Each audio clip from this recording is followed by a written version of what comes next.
epístola a los Corintios, capítulos 10 al 13. Recuerdo una canción que lo que más repetía era: en mi debilidad me haces fuerte, solo en tu amor me haces fuerte y en mi debilidad te haces fuerte en mí. Esto en muchos momentos de mi vida resuena porque obviamente tenemos muchísimas debilidades porque somos humanos y no está mal tener debilidades. Esto es un regalo y lo dice San Pablo, dice: si de algo me tengo que gloriar, si de algo tengo que presumir, son de mis debilidades, porque cuando soy débil entonces soy fuerte. Y esto también es algo incomprensible porque hoy en día tenemos cualquier debilidad y la queremos esconder, no queremos que salga, no queremos aceptar esa debilidad. Y a mí también me pasa, no, hay muchas veces que no quiero y me da mucha rabia, digo, ¿y por qué esto y por qué otro? Pero al final esas debilidades son lo que nos hacen humilde. Fijaos si no tuviésemos debilidades, iríamos desobrados por la vida de, eso lo sé hacer yo, eso no me pasa a mí. No, al final también es algo que nos caracteriza. Y tal vez una cosa que sea para ti debilidad, para otra persona no lo sea y viceversa. Y esto es muy bonito porque al final nos ayudamos mutuamente. Y también es algo que nos hace ser únicos, porque Dios nos ama tal y como somos a cada uno. Recuerdo hace unos capítulos en esta segunda epístola a los Corintios que decía: llevamos este tesoro en recipientes de barro, que los recipientes de barro somos nosotros y el tesoro es el Evangelio. Y Dios nos ha elegido para habitar en nosotros, que esto es precioso. Dios nos ha elegido para poner esa luz en nosotros sabiendo que somos recipientes de barro, que somos frágiles y aún así nos ha escogido. Imaginaos si Dios escogiese solo a personas perfectas. No escogería a nadie porque nadie es perfecto. Entonces, Él quiere contar con nosotros y esto es que para la mente humana es inconcebible porque dices, ¿cómo Dios, que es todopoderoso, que pues todo lo puede, quiere contar con nosotros? Pues sí, quiere contar con nosotros, quiere contar contigo porque te quiere, porque te ama, porque quiere compartir contigo. Y luego ya de ti depende si decirle sí o no. Cada uno somos libres de decir lo que queramos. Entonces, estos 4 últimos capítulos, del 10 al 13, son un poco controversiales porque no entienden muy bien los que han estudiado muy profundamente las Biblias, los teólogos, no entienden muy bien si esto puede que sea la continuación de la carta o si es como otra carta aparte, porque dicen que Pablo cambia el tono. No está muy claro. Según he ido contrastando diferentes fuentes de información, dicen que generalmente, que sí que podría ser, pero que generalmente no tiene por qué y que sí que es todo una misma carta. Pero bueno, esto os lo cuento más como dato de interés, tampoco es que tenga mucha relevancia si es una carta diferente u otra. Lo importante es el mensaje. Entonces, claro, sí que es verdad que hay un brusco cambio de tema y tono y que, pues más o menos, el inicio de la carta parece independiente en defensa del ministerio de Pablo. Entonces él va defendiendo todo aquello de lo que ha sido acusado. Va respondiendo a la acusación de la debilidad, porque claro, decían, ¿cómo puede ser que tú vengas a hablarnos de Dios y seas débil? No tiene sentido, porque luego vemos a los superapóstoles, como les llamaba Pablo, a los falsos profetas, a los falsos apóstoles, y los veían ahí gloriosos, con una apariencia tremenda, y luego veían a Pablo, que Pablo no tenía nada de apariencia así atractiva, y decían, pero ¿de qué va? Nos dice mentiras, cuando era justo todo lo contrario, porque las apariencias engañan, amigos, las apariencias nos engañan muchísimas veces. Entonces Pablo primero les reconoce que sí, que es verdad, que somos seres humanos. Sí, son humanos. Sin embargo, no combaten según esos criterios, según los criterios humanos. Dice, enfatiza que la batalla cristiana es espiritual y requiere armas como la fe, la oración y la palabra de Dios. Luego, una de las cosas que les dicen es, mirad las cosas cara a cara, por lo que os comentaba, porque ellos en lugar de mirar las cosas como eran, miraban las cosas según la apariencia y se basaban en la apariencia para ver si una cosa era verdad o no. Entonces les estaba diciendo, mirad las cosas como son. Lo que somos a distancia y de palabra escrita, lo seremos también en presencia y actuando. Entonces Pablo rechaza compararse con otros. Recuerda que cada misión en la Iglesia es única. Cada uno tiene una misión única porque cada uno es único. Y luego dice, el que se gloríe, gloríese en el Señor. Dice, que no recibe aprobación el que a sí mismo se recomienda, sino aquel a quien el Señor le recomienda. Y aquí lo que advierte es de la autoalabanza, porque sí que había muchas personas de estos falsos apóstoles que se elogiaban a sí mismo. Y esto no está bien. Y otra de las cosas que tengo que indicar aquí es que a Pablo no le gusta hablar de sí mismo, y se ve cómo incluso cuando él tiene que hablar de sí mismo y defender su ministerio, su foco es Jesús. O sea, por mucho que él quisiese centrarse en sí, al final llevaba a todos a Jesús. Empezaba hablando de él y al final acababa hablando de Jesús. Entonces esto también demostraba que él siempre iba con ese foco en hacer lo que el Señor quería y ese foco en la verdad. Y me encanta la forma que tiene de acercarse a los corintios y a cada comunidad a la que Pablo va, porque usa un lenguaje cercano a ellos. Por ejemplo, ellos algo que tenían muy relevante era pues el lenguaje deportivo. Allí en Corinto eran muy famosos las competiciones deportivas y Pablo les hablaba en ese lenguaje para que más o menos lo entendiesen mejor.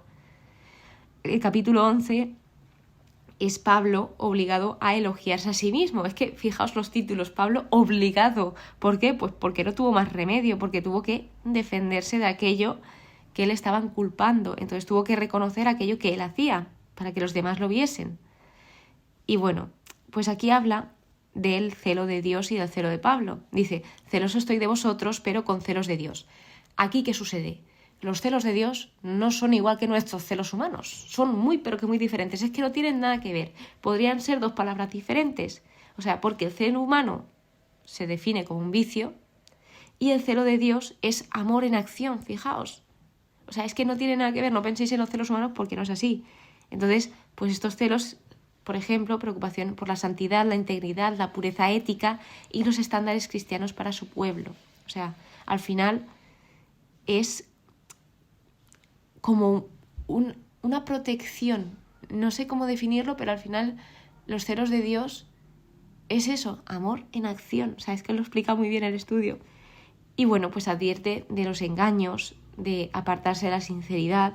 Dice, porque estáis tolerando tan tranquilos a los que predican a otro Jesús, porque predicaban un Jesús totalmente diferente al que era. O sea, estaban inventándose un Jesús que ni había existido, que se habían imaginado ellos en su cabeza y que ellos querían compartir porque les interesaba compartir a ese otro Jesús.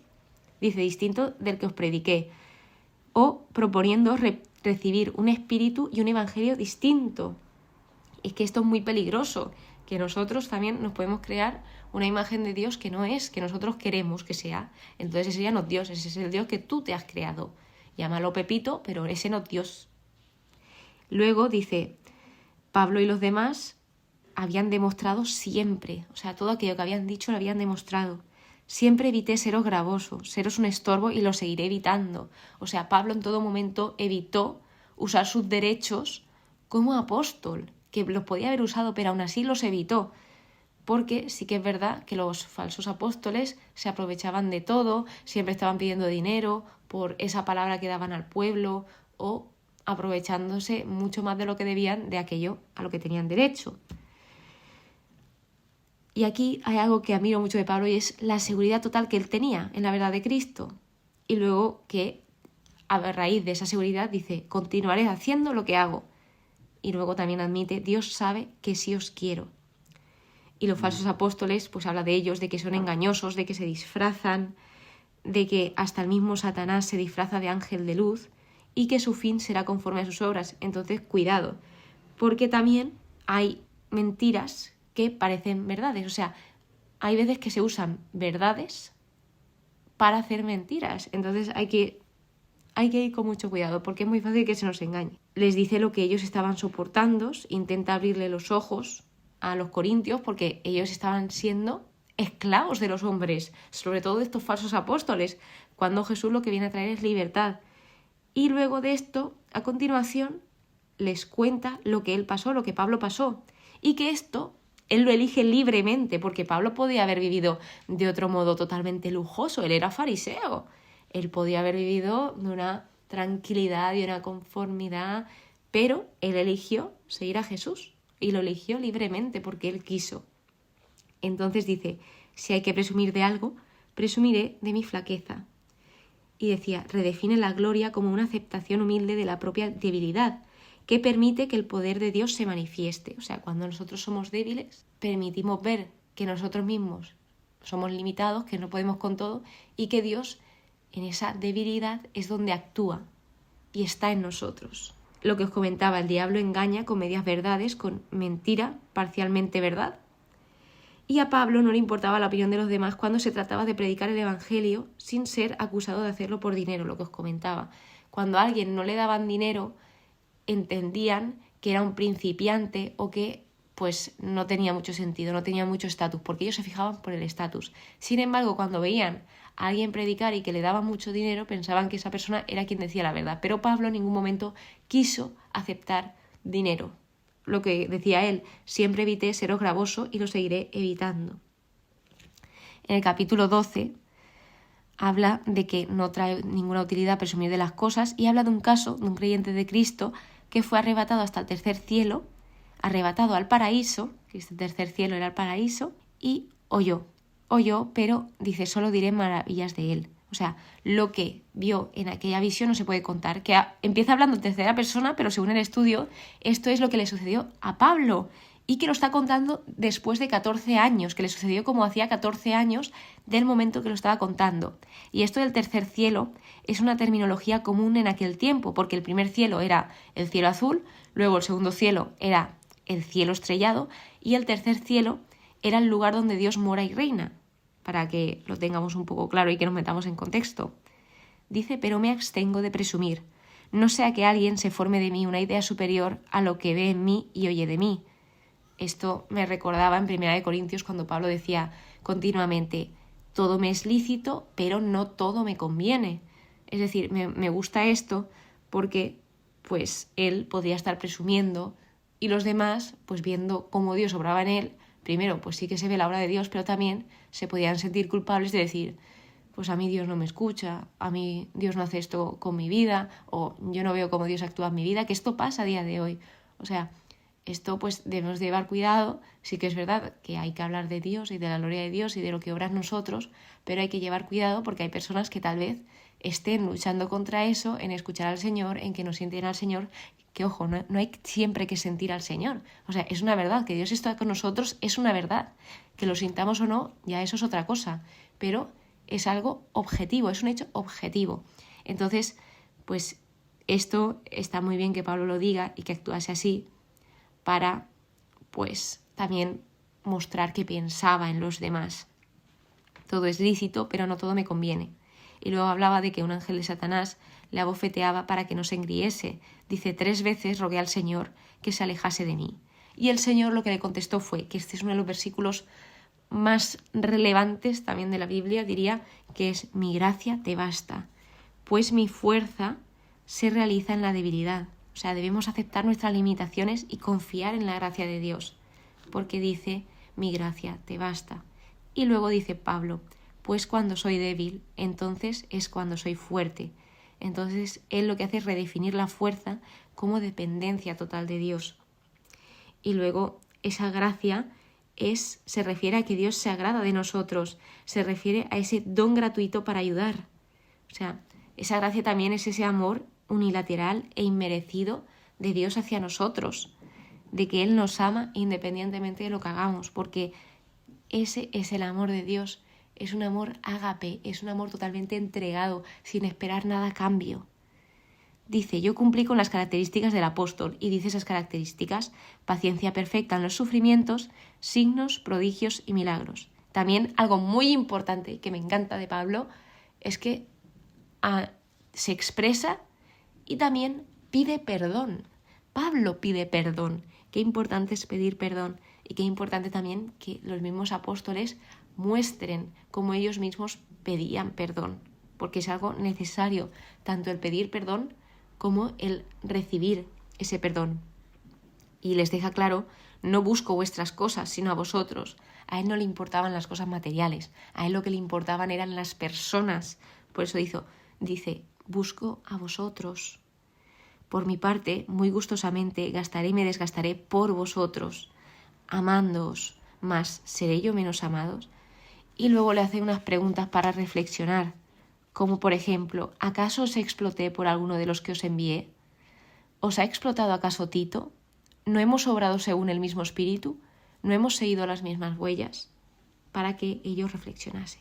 Todo esto, queridos míos, es para vuestro crecimiento personal. En todo momento, Pablo focalizado en los demás, Pablo focalizado en ese crecimiento de los demás.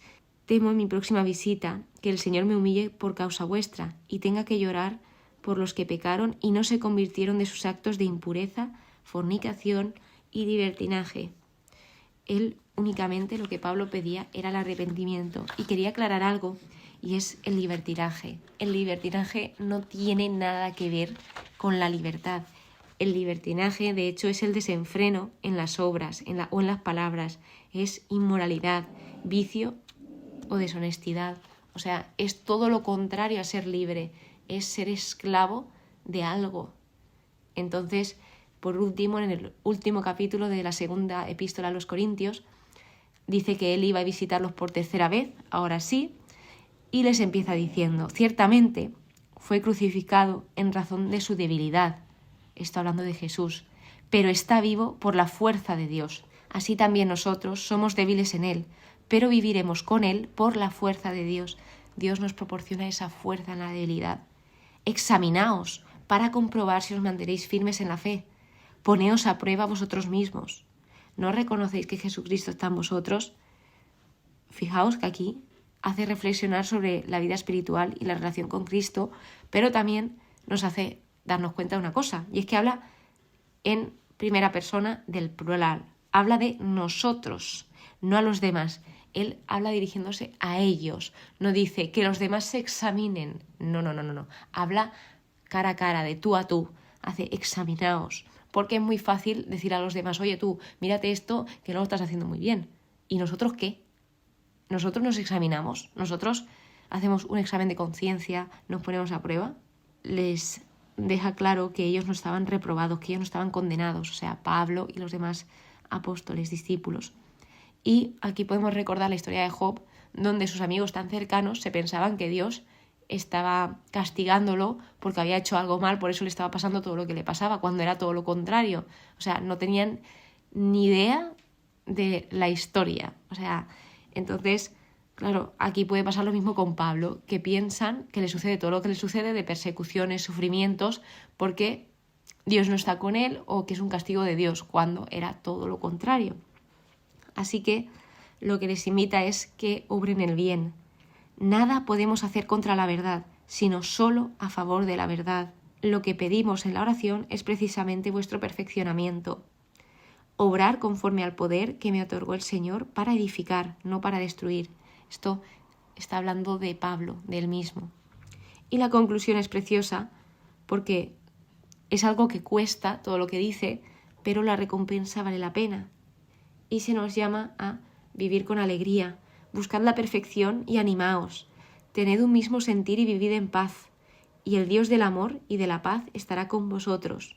Por último, acaba con la gracia del Señor Jesucristo, el amor de Dios y la comunión del Espíritu Santo sean con todos vosotros. Que esto lo vemos en la misa, en la Eucaristía, esto se dice. Entonces, qué bonito esa conclusión de ese vivir con alegría. Buscad la perfección y animaos. Tened un mismo sentir y vivid en paz. Qué bonito todos estos ánimos que da Pablo y sobre todo qué bonito que en nuestra debilidad podamos ser fuertes. Muchísimas gracias por estar aquí, muchísimas gracias por escucharme. Espero que te haya gustado el capítulo y te espero en el siguiente de la conclusión de la segunda epístola de los Corintios, donde cuento todo aquello que he aprendido de este libro. Espero que tengas muy buen día y que Dios te bendiga.